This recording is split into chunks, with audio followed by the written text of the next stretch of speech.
You know, I've been away on vacation. I just can't seem to get back on my video game.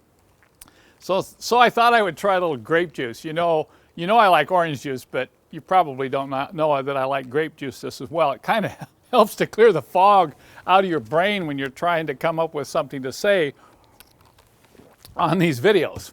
Well, I just completed a repair on this 240D engine. And when I completed it, I said, look, this is something my viewers need to see, particularly if you own an older 4 or 5 cylinder diesel engine.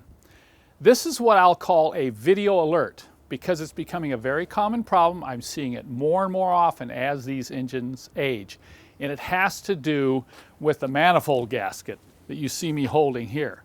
On these engines, this gasket seals both the intake manifold and the exhaust manifold.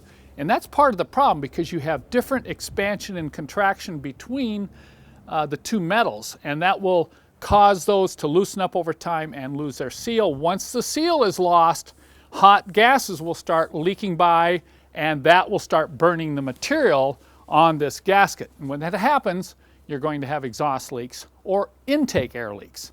Now, it usually shows up in exhaust leak, and you won't even be able to see it.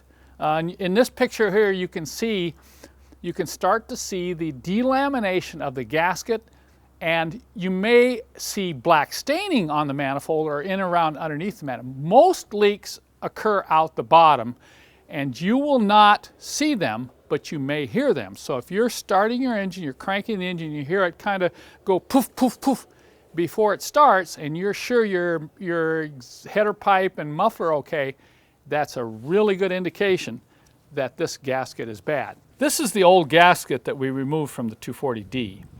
A couple things I want to point out here. Note, this is the seal for the intake manifold here, and then this is exhaust manifold, this is exhaust manifold, and this is exhaust manifold. You can obviously see most of the problem is related to heat. And if you look here at the bottom of the gasket, I'm going to tip it up, you can see how severely that was burned, and you can notice this little black carbon spot here, and by looking under the engine you could actually see black staining at the bottom of the exhaust manifold. Here's the new gasket, quite a difference. Here you can see the lip of the new gasket that was installed. Replacing that gasket is not a difficult job. It requires loosening up a number of bolts and removing the intake and exhaust manifold. In this picture you can see where the evidence of the delamination of the gasket was occurring.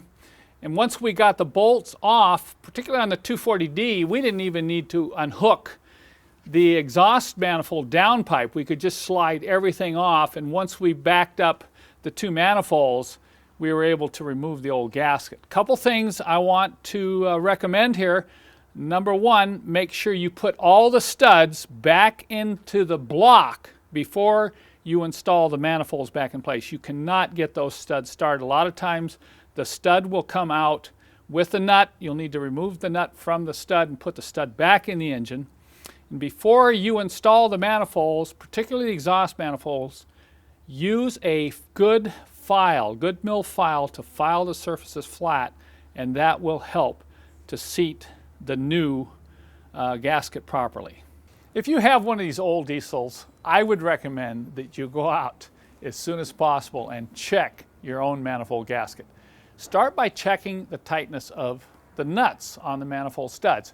Those nuts will loosen up, and if you catch it early enough, you can retighten them all, and you won't have to change that gasket. If you wait, or if it's been burning, you're going to have to remove those manifolds and go through what I just went through. You can also get a good mirror and a flashlight, look underneath the manifold, look around, pay particular attention for any black sooty stains. That's going to be a key that manifold gasket is leaking and will probably need to be replaced. As I said, it's not a real difficult job, although I must admit that on the 5-cylinder turbo models, it's a lot more difficult because you have a lot more things to remove. But we do carry new gaskets on our website, and I would highly recommend anytime you do this job that you also replace the manifold stud nuts. These are a high temp special locking nut. And if you do not replace them, good chance those old nuts, if they're reused, will loosen up and you'll have leaking problems in the future. So just go to my website, put exhaust manifold or manifold gasket in the search box, and it will take you right to the parts that we carry.